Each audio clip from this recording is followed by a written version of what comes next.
სხვათაშორის, თუ იცით, რით გავს ივანიშვილი პატრიჯანს?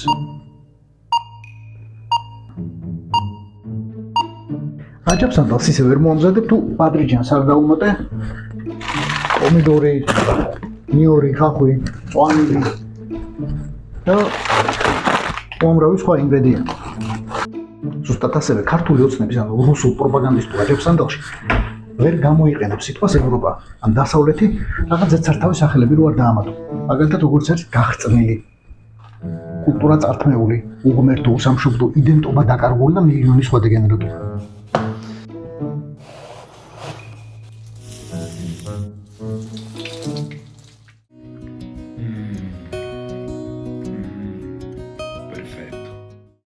ჩვენ რო ნახოთ დიდი ქალაქები, ევროპის დიდი ქალაქები, საერთოდ აქვს დაკარგული საკუთარი იდენტობა. ახლა მაინც და მაინც ამაზე არ ვამბობ. ეს მგონი მაგ პროფესიის ხალხს საერთოდ არ ცნობს. ყოველ შემთხვევაში არაფერი ეტყობა. მაგრამ ხომ ყავს გარშემო მეგობრები, ვინც სტილისტებთან, აი თმის შესაჭრელად რა. ევროპაში ერთ უტრადიციულეს ქალაქში, მილანში დაფრინდა. ყავს, ხო და მაინტერესებს, მილანის რა ნაწილს აქვს დაკარგული იდენტობა. იმ ბარბერშოპისა, ჩვენებურად საპარიკმახეროს აღმაუბანს თუ დაღმას. თუ ორივეს ერთად. მაგრამ თუ ჩაეძიებით ხიფათი ერთ ან თუნდაც 10 კონკრეტულ გაუკუჭავ თავს კი არ სცილდება, მაგრად სცილდება. ისეთ მასშტაბებზე გადის, რომ ეს არ არის პოლიტიკური ბრძოლა, ეს არის გადაზრდილი რელიგიურ ომში, ფაქტიურად ქრისტიანობას, ჩვენს სარწმუნოებას, ჩვენს ღირებულებებს და ფასეულობებს ებრძვიან სხვა, ანუ რელიგიად ქცეული ულტრალიბერალური თუ ფაშისტური ღირებულებებით და იდეოლოგიით. არასწორი კითხვაა, იცის თუ არა ამის მამთქმელმა რა არის ფაშიზმი, ან ლიბერალიზმი, ან ულტრალიბერალიზმი, ან რელიგიური ომების ისტორია ზოგადად. სწორი პასუხია იმან, ვიზეც არის ეს განცხადება გათვლილი, ნამდვილად არ იცის. ზუსტად ამიტომ არის ორმაგად საშიში ქართული ოცნების მუდმივი მცდელობა საკუთარი თავი დაუპირისპიროს ათასნაირ მოგონილ საფრთხეს. გლობალური ომის პარტიას, Deep States თუ მსოფლიოს მართულ მასონებს. მაგრამ ჩანს, მაინც არის კატეგორია, ვისთვისაც ამდენი უცხო სიტყვა უცხოდ რჩება. ამიტომ ასეთებისთვის პროპაგანდას კომიქსების დონისა და შინაარსის განმარტებები აქვს. ჩემთვის პირადად ჩემთვის ეგ არის ისეთივე სიტუაცია, როგორი სიტუაციაც იყო 1121 წლის 12 აგვისტოს, როდესაც დიდგორში მიდიოდნენ დიდი ქართველები. რატომ მიდიოდნენ დიდგორში დიდი ქართველები? იმიტომ რომ დაეცვათ მამული ენა და სარწმუნოება. ანუ რასაც დღესაც უტევენ ის საშინელი უბნელესი ძალები სოფლიო მასშტაბით საქართველოში და მთელ მსოფლიოში ზუსტად ამას აკეთებდნენ იქ თურქ სელჩუკები, რომლებიც შემოდიოდნენ იმ პერიოდისათვის. რა კარგი შედარებაა. საფრთხეების გამოგონება ივანაშვილის გამოგონება არაა. ათადან და ბაბადან ამას აკეთებდა ყველა, ვისაც მასების მართვა მარტივად უნდოდა. სულ მარტივი მისახვედრია, სად იწერება სახელმძღვანელო ასეთებისთვის. Мне бы не хотелось, чтобы Россия вернулась на путь, которым она... არ მინდა რუსეთი დაუბრუნდეს გზას, რომლითაც 2022 წლამდე იარა, როდესაც სხვა ქვეყნებს ჩვენი დამორჩილება სურდათ. ჩვენი სტრატეგიული ინტერესი დამოუკიდებლობის, სუვერენიტეტის გამტკიცებაა. ამის შეგნებამ რუსეთის საზოგადოების უმაღლესი კონსოლიდაცია გამოიწვია. შეგნებამ რას ნიშნავს ჩვენთვის სუვერენიტეტი. Такое суверенитет для нашей страны. საშინაო დავალება მიღებულია. მოწაფეები საზეპიროებს აბარებენ.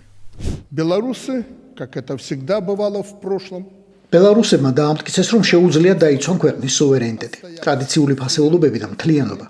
დასავლეთის სახელმწიფოები, მათი დიპლომატები ბელარუსში ამუშავებენ ბელარუსის ხელისუფლებაზე ზეწოლის სქემებს, რათა დაამხონ არსებული ხელისუფლება.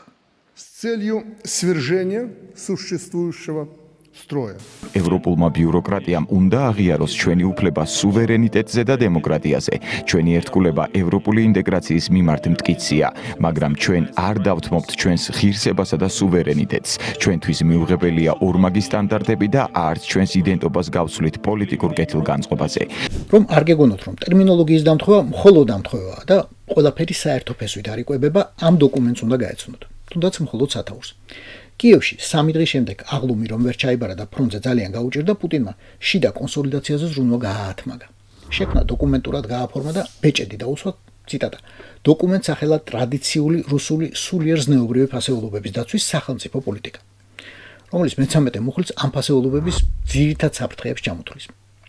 ლუკაშენკოს ქართული ოცნებისა და სხვებს მე სამარჩიელო რომ არ ქონდეთ, რა და ვინ გამოაცხადო მტრად, აქ ყველაფერი უკვე გამზადებული დახვდებოდა. ექსტრემისტული და ტერორისტული ორგანიზაციების მოქმედება, მასობრივი ინფორმაციისა და კომუნიკაციის ცალკეული საშუალებების მოქმედება, შეერთებული შტატებისა და სხვა არამეგობრული ქვეყნების მოქმედება, რიგი ტრანსნაციონალური კორპორაციებისა და უცხოური არაკომერციული ორგანიზაციების მოქმედება. კიდევ ერთხელ, ეს 2022 წლის ნოემბერია. სიგნალი მიღებულია. ზუსტად სამ თვეში ივანიშვილის მეორე პოლიტიკური იპოსტასი ხალხის ძალა წოდებული წარადგენს რუსული კანონის პირველ ვარიანტს. ზუსტად მედიის არაკომერციული ორგანიზაციებისა და დასავლეთის წინააღმდეგ. იწყება და აღარ მთავრდება. რუსული კანონის წინააღმდეგ საზოგადოების პროტესტზე ხელისუფლებას აბსოლუტურად რუსული რეაქცია ჰქონდა. იმით რომ საზოგადოებას თვით პროტესტის უფლებაზე უთხრა უარი. სიტყვის თავისუფლება, გამოხატვის თავისუფლება, შეკრების თავისუფლება, რომ ტრადიციულ ფასეულობად არის აღიარებული კონსტიტუციითაც და ყველანაირი საერთაშორისო ქარტიით თუ კონვენციით, რომელსაც საქართველოა შეერთებული. მაგის შეხსენების უფლებაზეც ყველა მოარი მიიღო, შინ თუ გარეთ. ვინც ამ ფასეულობებს გამოესარჩლა, საქართველოს მტრად მოინათლა და რა თქმა უნდა არასუვერენულად. ყველაზე მეტი მოხდა, ვინც ყველაზე მეტად იბრძვის ევროპული საქართველოსთვის. ვინც 35 წელია ჩვენთან ერთად იწყებდა და ჰქონდა იმედი, რომ მათ გაკვალოს გავყვებოდა. ასეთია უპირველესად ბალტიის სამი სახელმწიფო და მათი პოლიტიკოსები. ამ ქვეყნებში სუვერენიტეტი არის ფაქტიურად განულებული. ეს ქვეყნები საკუთარი ეროვნული ინტერესებიდან გამომდინარე არ მოქმედებენ და არაერთის დადასტურდა ეს საქართველოსთან მიმართებით და არა მხოლოდ ისინი ითხოვდნენ საქართველოსგან დაჟინებით ყმამაღლა და ეს ხაზგასმით რომ საქართველო თავით გადამხდარიყო მოკლედ აი ამ დიდ უბედურებაში რაც ჩვენს მეგობარ უკრაინაში დატრიალდა და პირველ რიგში სანქციები დაეწესებინა რუსეთისთვის. მე არაფერს კი არ ნახებთ. თქვენ უბრალოდ შეადარეთ. Ну и такие вот три маленьких хулиганчика подбегают. სამი პატარა ხულიგანი რომ მოგვარდება. მსგავსი სიტუაცია ამ სამ ბალტიის პირველ ქვეყანასთან. და როგორც თავს უწოდებენ, იმ ევორგრანდებთან დაკავშირებით, რომლებიც ეწევიან ლატვიის, ესტონეთისა და ლიეტუვის манипуляციას. ესენი არ არიან დამოუკიდებელი პოლიტიკოსები, მარიონეტები არიან. Это не самостоятельная политика, это марионетки. რუსეთისა და ქართული ოცნების პროპაგანდის თანახმად, მთელი ევროპა არის deep state-ის ტყვე, მაგრამ ბალტიის ქვეყნები მათ შორის ყველაზე მძიმე ტყვეობაში არიან. ამის მაგალითად ასახელებენ ამ სამი სახელმწიფოს ჩახსნას ბრელის ქსელიდან, რომლის სახელიც იშიფრება როგორც ბელარუს, რუსეთ, ესტონეთ, ლიეტუვა, ლატვიის ენერგეტიკული სისტემა. 2025 წლის 8 თებერვალს ბალტიის სამივე სახელმწიფომ ჩაჭრა რუსეთ-ბელარუსთან დამაკავშირებელი მაღალი ძაბვის ხაზები და დარჩა მხოლოდ საკუთარი, ან ევროკავშირის სხვა ქვეყნებიდან შემოსული ელექტროენერგიის იმედად. Please activate the connection.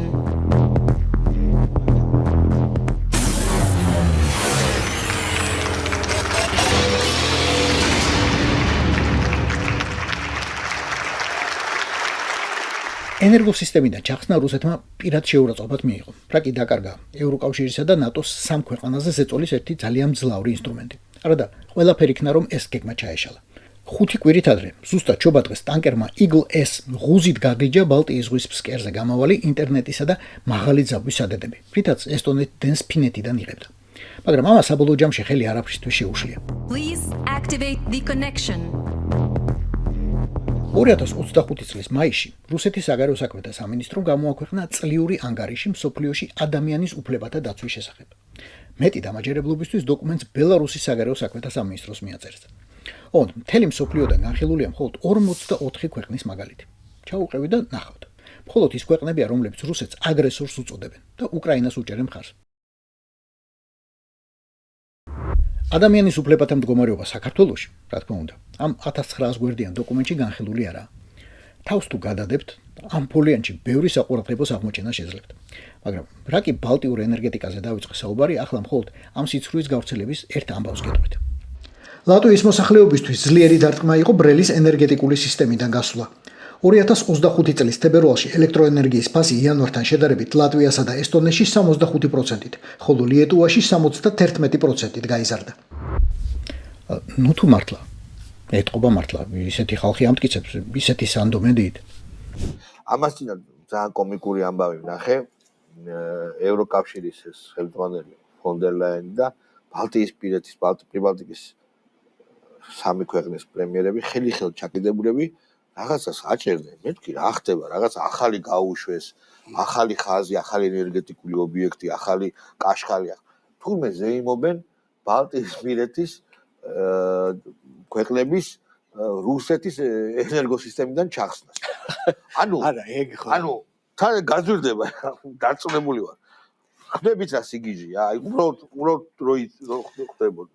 ბალტიისპირეთის ქვეყნებმა უდიდესი შეცდომა დაუშვეს სულ რაღაც რამოდენიმე დღის უკან, როდესაც მათ გათიშეს ისინი გაეთიშნენ ბელორუსიის და რუსეთის ერთიან ელექტროსისტემას. ამ გათიშვისთანავე მათთან ელექტროენერგიის ფასი 4-ჯერ გაიზარდა. ბალტიისპირეთის ქვეყნები არის განადგურებული, მომსპარია ევროკავშირის გამო.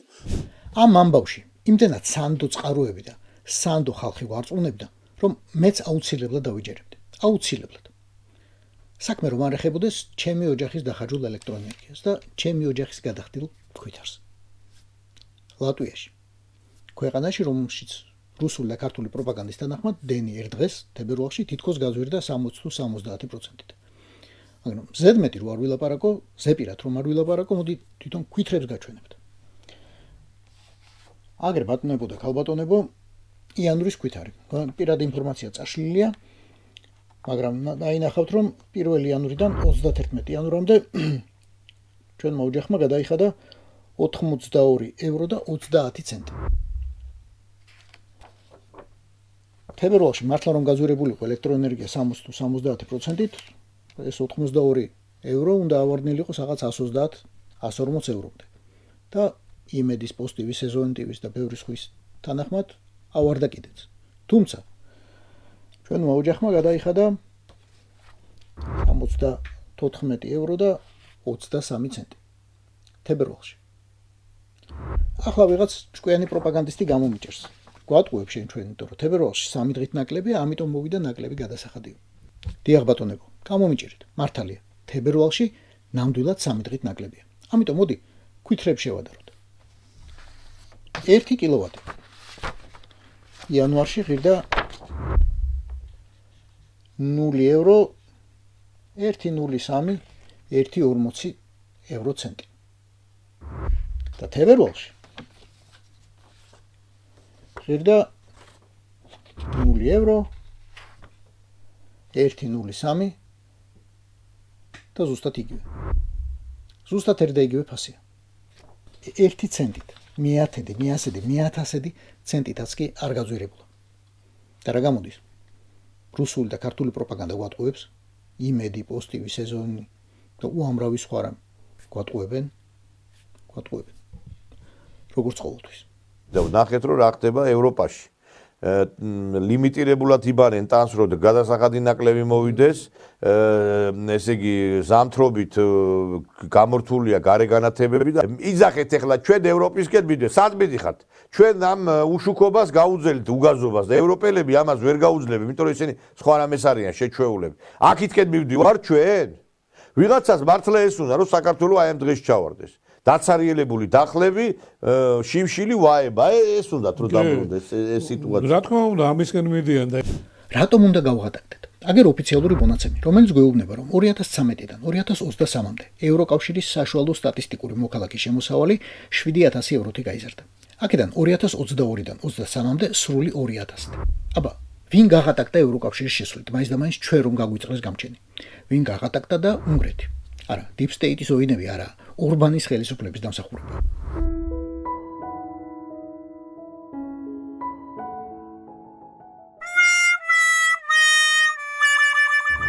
ეს მონაცემები უნდა დაზუსტდეს. უნგრეთი არა ყველაზე ქვემოთ მთლიანი შიდა პროდუქტის სიაში, მაგრამ ევროკავშირის ფსკერზეა ოჯახების რეალური შემოსავლის მაჩვენებლით. მიზეზად დასახელებულია სახელმწიფო საწარმოების ცუდი მართვა და საბიუჯეტო სუბსიდიების განაწილება მაინც და მაინც урბანის მოკავშირეებზე. კიდევ ერთი მიზეზია 18 მილიარდზე მეტი ევრო სუბსიდია, რომელიც ევროკომისიამ უნგრეთს 2022 წლიდან გაუყინა დემოკრატიის უკუსლისთვის. ზუსტად ასე 18 მილიარდი ევრო. ასე რომ დიახ, ევროპა მიცის წახალისებაც და იცის დასჯაც. თუ გზას გადაუხვევ. არადა რა სიტყვის? ევროპული ფასეულობების დაცვას, რომელიც არის ჩვენ დავდგებით ყოველთვის ქვეყნის ინტერესების სადარაჯოზე. რა არის ეს? ეს არის თავისუფლების დაცვა, ეს არის მშვიდობის დაცვა, ეს არის მართლმადიდებლობის დაცვა, ეს არის ქართული ღირებულებების დაცვა, რომელიც არის იგივე ევროპული ღირებულებები და ჩვენ ამას ბოლომდე გავიგებთ. გინდა არ გინდა ამაში უნდა დაეთანხმო. ქართული ფასეულობები ევროპული ფასეულობებია და პირიქით. ოღონდ ფასეულობა ისაა, რაც ბუნებრივად გადაეცემა, ისტორიულად, რაც ქმნის დროთა კავშირს, თაობათა ბმულს, რასაც ადამიანი ოჯახში იღებს. მაგრამ მშობლის ნაცვლად ფასეულობების სწავლებას თუ პოლიტიკოსი იწყებს, უნდა იცოდე, რომ ეგ პროპაგანდაა. ტრადიციული ფასეულობები პირდაპირ კავშირშია რუსეთის უსაფრთხოებასთან. ეს არის ორიენტირები, რომელსაც საფუძველი ჩვენმა წინაპრებმა ჩაუყარეს ასწლეულების განმავლობაში. ეს ფასეულობები უდევს საფუძვლად ჩვენს ცივილიზაციასა და იდენტობას. აი, ზუსტად რუსული ცივილიზაციისა და იდენტობის ოჯახურ საყრდენებზე გამახსენდა. ძალიან უცნაურია, რომ ოჯახი სიწმინდეს რუსის კარნახითა და თარგით იცავ. იმ კულტურისა, რომლის განუყოფელი ნაწილია სნახაჩესტვა. ჯერ მარტო იმან უნდა დაგაფიქროთ, რომ ტერმინი არც ერთ ენაზე არ ითარგმნება, რადგან არც ერთ ენასა და კულტურას მსგავსი არაფერი მოუფიქრებია. ვერავინ დაეცა იქამდე, რომ მამამთილებისთვის პრაქტიკულად დაეკანონებინა რძლებთან თანაცხოვრება. თქვენ ხედავთ, რომ პროპაგანდა მიდის, გეი პროპაგანდა საქართველოში. დღეს უკვე საშიში არის, რომ ბავშვი შევიდეს მაკდონალდსში. ამიტომ ჩვენი გადაწყვეტილებით, ჩვენი არჩევანით, ჩვენი აზრით უმჯობესი იქნება თუ დატოვებს საქართველოს მაკდონალდსი და შემოვა ეს რუსული კომპანია უსნაი.კა. პროპაგანდაც ეგაა, ზოგის ტვინზე მოქმედებს და ზოგის სტომაქზე. იმაზე უკეთესიც არის კიდევ რაც არის მაკდონალდსში ყველი. ძალიან გემრიელი და მე მგონი რომ უნდა მივირთვათ ეს. ესე იგი კოკა-კოლას მაგივრად დობრი კოლას მივირთმევთ. არაფრით არ განსხვავდება კოკა-კოლასგან. შეიძლება უკეთესიც კი იყოს. ამიტომ მე გირჩევთ რომ მინდა მივმართო ხელისუფლებას. რომ ეს გეი აქტივისტების მაკდონალდსი გავაძეოთ ამ ქვეყნიდან და ჯობია რომ ეს რაც არის იგივე პროდუქცია, იგივე ხარისხით თუ არა უკეთესით შემოვიყვანოთ საქართველოში. მაკდონალდსის გაძევების ინიციატივაზე დღეს შეიძლება გაგეცინოთ, მაგრამ გაიხსენეთ, რამდენ რამეზე გეცინებოდა წლების წინ. რამდენს ვერ იჯერებდით, აი, მაგას როგორ იზამენო. დღეს კი ხვდებით, რომ ასე წკენა-წკენით ამოყავით თავი წარსულში. ძალიან მარტივად, ერთ ვიდეოში თქვენს თვალწინ პროპაგანდამ ძალიან მარტივად ბურგერის 2 გაკვეჩითა და გაზიანის სასმელების 3 ამოხრებით ერთმანეთთან დააკავშირა ჭამა და LGBT საკითხი. გააქვთ უფლება დაუწუნოთ ესთეტიკა, შეუსწოროთ თითების ტლოკვა, იფიქროთ, რომ კავშირი სტავროპოლის რომელიღაც ფასტფუდში ჭამასა და სქესობრივ ცხოვრებას შორის ხელოვნურია და ყურით არის მოთრეული. მაგრამ გახსოვდეთ, რომ წვეთი კლდეს ხრეთს. თქვენ არ მოგეწონათ, ვიღაცის გონებაში კი ზუსტად ეს ჩაიბეჭდა. დასავლეთი ნიშნავს გარყვნილებას, რუსეთი კი ნიშნავს თან ძღომას, თან ღირებულებების დაცვას. ხო, ღირებულებებს რაც შეეხება. რუსის პროპაგანდისტმა გაძღომა და ვიდეოს გამოქვეყნებაც ვერ მოასწრო, რომ ქსელში გაჩნდა ზუსტად მაგ უსნაი.კა სამზარეულოს ვიდეო. სეზონტივის ნაკე ბურგერში კაი გემრიელი ჩაფურთხებით. ეს დედა რუსეთისგან ბატონო ნიკოლოს და დანარჩენო რუსეთო მეებო.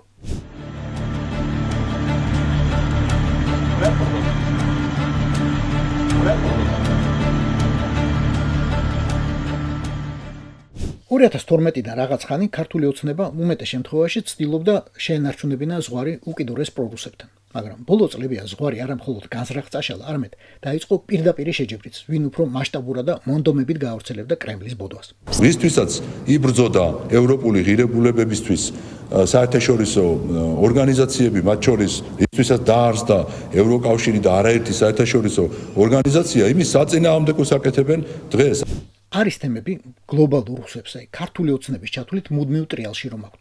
ასეთი ამითი მართლმადიდებლობის ამოშანთვის განზრახვის შესახებ, რომელიც თურმე მოსონებას უკარგავს ევროპის ლიდერებს. ვინმე მოკითხოს, რას აკეთებენ ევროკავშირში 20 წლის შესული მართლმადიდებელი ბულგარეთი და რუმინეთი, პასუხი გაუჭირდებათ. და ვინმე მოკითხოთ, როგორ არ დაკარგა რელიგია საბერძნეთმა, რომელიც 45 წელია იქ არისო, სულ ჩაუვარდებათ ენა. ზუსტად ასეთივე მითია, მარადიული ისტერიკა და სპეკულაცია ერთნაირ სქესიანთა სიყვარულის საფრთხის შესახებ. კი, რუსულიდანაა, რასაც ქვია კაპიროვკით გადმოღებული. მაგრამ ქვეყანაში, რომელიც სასკოლო განათლების პიზის ტესტში მუდმივი მაჩანჩალაა, ღრმა ანალიზს ნუ მოითხოვთ. გაოცებულნი ვუყურებთ ქვეყნებს, რომლებიც თავს პროგრესის ფლაგმანებად თვლიან.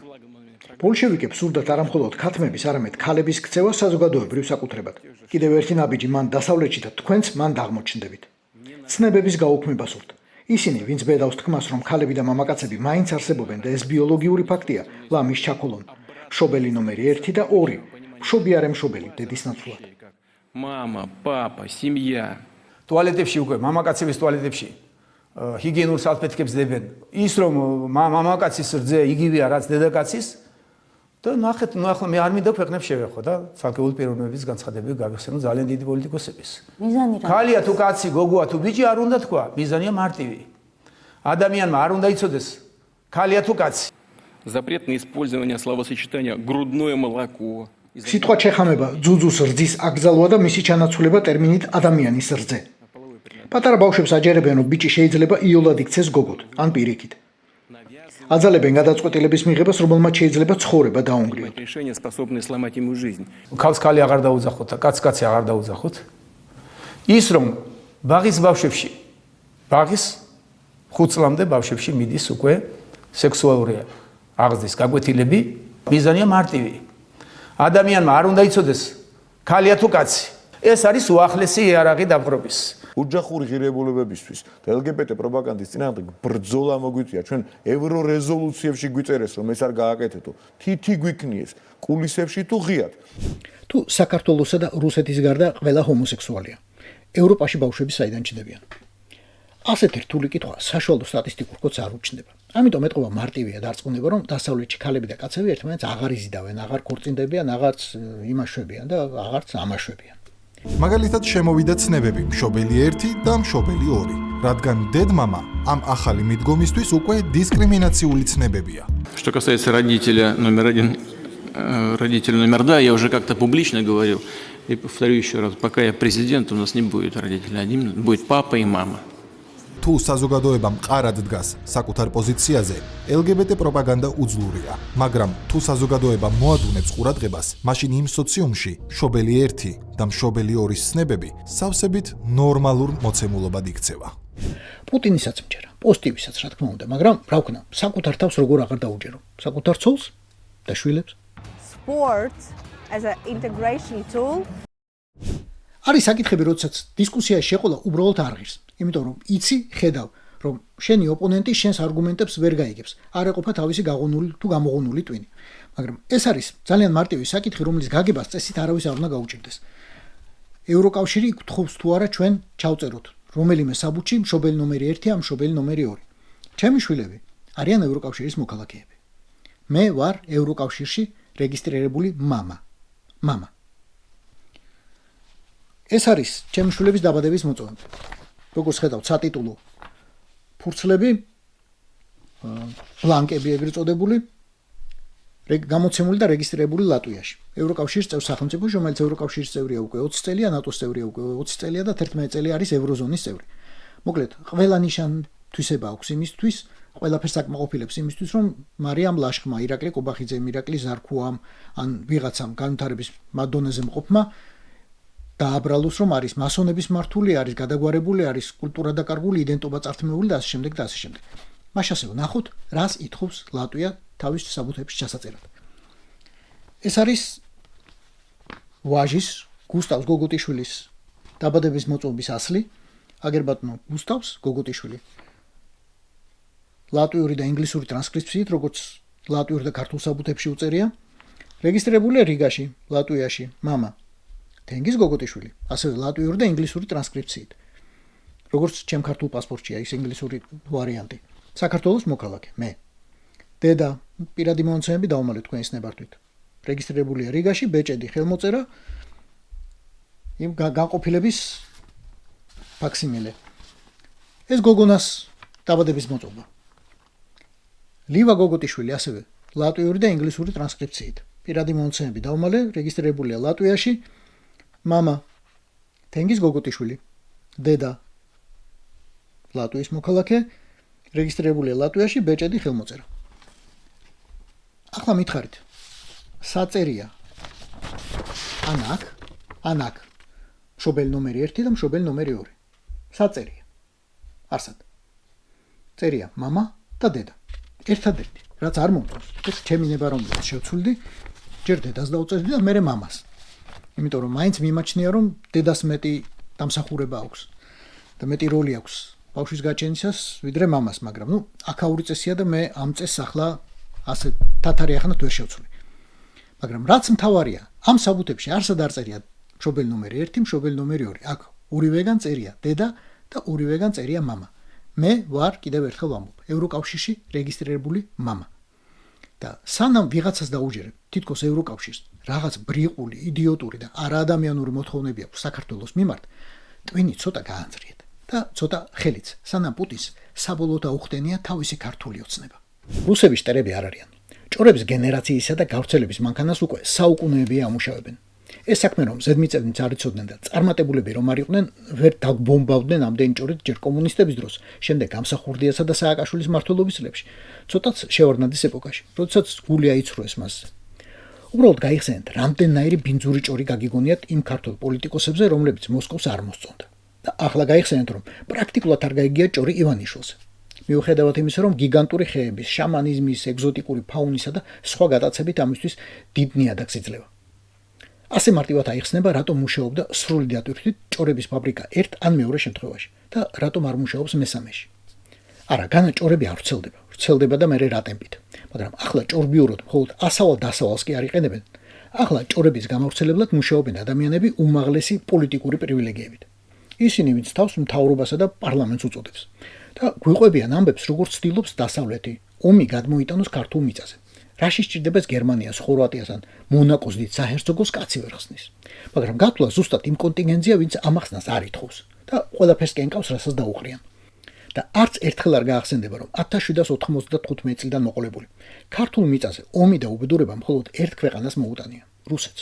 რომელთან არა მხოლოდ დიპლომატიური ურთიერთობის აღდგენის, არამედ ახალი სამოკავშირეო ფორმატის იდეას სრულად დაუფარავად გვატენიან ახლა. დღეს ეხლა გეორგიევსკში გაფორდება თუ მოსკოვში გაფორდება თუ გორში გაფორდება ეს ახალი ხელშეკრულება საქართველოს თუ გადაარჩეს რუსეთთან ახალი ხელშეკრულება თორე ამერიკელებმა რა უქნეს ამ ქვეყანას 31 წელია კარგად ვიცით. როგორ დავახციოთ თავი დასავლეთს და სად? მოსკოვში ვინმე ხომ არ ცნობთ, საგარეოში. დიდი ბრიგი უდგათ თუ მემთხოვნელებს და იქნებ ჩვენ ურიგოდ გაგვატარონ. Огромное количество людей, находящихся в условии гнёта. უამრავი ადამიანი, ვინც დღეს ლიბერალური დემოკრატიით იტანჯება, ცდილობს წინააღმდეგობის გაწევას. ჩვენი საელჩოები და საკონსულოები წალეკილია მიმართვებით ვიზების თუ ბინადრობის ნებართვების გაცემაზე. ან საერთოდ გადმოსახლებაში დახმარების თაობაზე, რათა გადარჩნენ ადამიანები, როგორც ტრადიციული ფასეულობების მატარებლები. И носители традиционных ценностей. Спасибо. ლიბერალური დემოკრატიით გვემა. გზავრის წერილების პავლოვსკის არ იყოს მართლა რუსის მოგონილია და მაგ საქმეში სიმიტომა ასე შორს ასული. ილაპარაკონ თავისთვის ექსისულერე ვინ უსმენსო. იტყვი თქვენ. ვინ უსმენს და მეუხერხულება, მაგრამ ეს არათუ უსმენს, იმეორებს კიდეც. დემოკრატიული ღირებულებები, რომლებიც დაინერგა 2012 წლის შემდგომ, ძალიან ხშირად შეიძლება გარკვეულ ხიფათს იწვევდნენ იმ მიმართულებით, რომ თავისუფალი სიტყვა, თავისუფალი მედია და სხვა დანარჩენი შემადგენელი ატრიბუტები, რაც ატრიბუტები ვთქვათ შეიძლება ისიც ვეხმაროთ სიტყვა, რაც დემოკრატიულ სახელმწიფოებს ახასიათებს, საშუალებას იძლევა, რომ ის სიდუხჭირე, რაც ჩვენს ეკონომიკას ახლავს, ჩვენს მოსახლეობას შეიძლება გადაჭარბებულად არასწორად წარმოუჩინოთ მოსახლეობას და ამან შეიძლება ცუდი შედეგები მოგვიტანოს. ლიბერალიზმითა და დემოკრატიით გვემოვნი. პროპაგანდას თუ დაეჯერება რუსეთში, იმიტომ გარბიან, რომ ტრადიციული ფასეულობები გადაერჩინონ. ეროვნული იდენტობა, კულტურა, მაგრამ ისამ გაინტერესებს ნახოთ. რამე თუ დაკარგეს ერებმა, რომლებიც პირიქით რუსეთს გაექცნენ და სწორედ ლიბერალური დემოკრატია აშენეს, რომლებიც ევროკავშირში შევიდნენ, ნატოშსა და ევროზონაშიც. და დღესაც აშენებენ კედლებსა და თხრიან სასაზღვრო ზოლს, რომ დარჩენილი ვირტუალური კავშირებიც კი ჩაჭრან. და რა თქმა უნდა, ატარებენ სახალხო იდენტობის ფესტივალებს, რომელთა მასშტაბებსა და მონაწილეთა რაოდენობას ჩვენ ვერასდრო შევწყვეტებით ალბათ. 11,000 ლატვიელი ბავშვი ახლა ჩემს უკან ეროვნულ კოსტუმებში გამოწყობილი ეროვნულ სიმღერებს მღერის.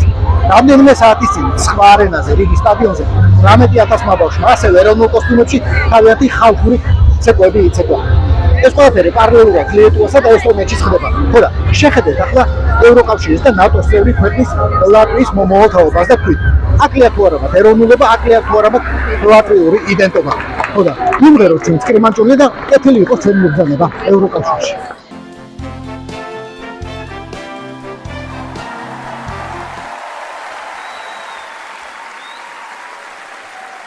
რა დაკარგეს ამათ ან სხვებმა ევროკავშირის შესვლით? ჩამონათვალი დიდია. დაკარგეს რომელიმე პარტიის ან პიროვნების მიერ ხელისუფლების უზურპაციის შანსი. დაკარგეს სასამართლოს კლანურ ოლიგარქიული მიტაცების შანსი. ადამიანის უფლებების, მედიისა და სიტყვის თავისუფლების შეზღუდვის შანსი. ოპოზიციის გატუსაღების, საბანკო სისტემის იზოლაციის, ცოლებისთვის სახელმწიფო ტყეების ჩუქების, შვილების ჩარტერებით კატაობის, კანონების ერთკაცზე მორგების, არჩევნების მოპარვის, მშვიდობიანი მიმიტინგეებისთვის თვალების გამოთვლის, რუსეთთან და მის სანქცირებულ კომპანიებთან ლეგალური თუ არალეგალური საქმოსნობის მრავალჯერადი ზრდის, დიქტატორებისა და ტერორისტების პანაშვიდებზე თავისუფალი სიარულის, მტერთან ღია კოლაბორაციისა და ქვეყნის დაუჟელი ღალატის შანსი დაკარგეს. ესენი ამ სივრცეში უკვე შეუძლებელია. ზედმეტად ბევრი ბარიერია, ზედმეტად ბევრი მაკონტროლებელი ელემენტი, ზედმეტად ბევრი დადარაჯებული თვალი და ყური გინდ ქვეყნის შიგნით და გინდ გარეთ, რომ მცირედ გადახვევას, საზოგადოების მყისიერი და მკვეთრი რეაგირება არ მოყვეს. არანაკლებ დიდი უბედურება იყო ჩვენთვის, რომ გაიხსნათ საზღვრები. და ყველა გადის გარეთ და ხედავს როგორ ცხოვრობენ სხვები. და ამან ჩვენი უბედურება გააღრმავა. ჩვენ რომ ნახეთ საცხოვრობ ჩვენ და რაში ცხოვრობ და როგორ ცხოვრობენ სხვები, კიდე უფრო გაუბედურდით. რომ დავინახეთ რამდენად უკეთესად შეიძლება ცხოვრება. ხელისუფლებისთვის, რომელსაც ყველა ისედაც რეჟიმად იხსენიებს, უბედურება მართლა ესაა. ადამიანები საკუთარი თვალით როცა ხედავენ, რომ თურმე ამ ევროპაში ან ევროპულად უკეთესად ცხოვრება შეიძლება. არჩევნების ჩატარება შეიძლება. ხელისუფლების ცვლილება შეიძლება. სასამართლოს დამოუკიდებლობა შეიძლება, სიტყვის თავისუფლება შეიძლება, კორუფციასთან რეალური ბრძოლა შეიძლება და ამ ყველაფერთან ერთად იდენტობისა და კულტურის შენარჩუნება შეიძლება. შეიძლება კი არა და ევროკავშირისა და ნატოს წევრობის უმთავრესი ხიბლი ზუსტად ეგ არის.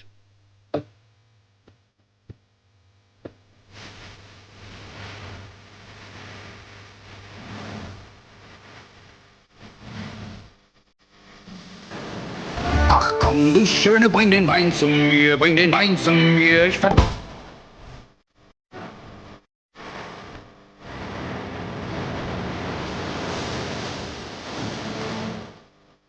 ევროკავშირის არსის ეს არის სინათლისა და სითბოს გაზიარება და ცეცხლი ოლიგარქიას.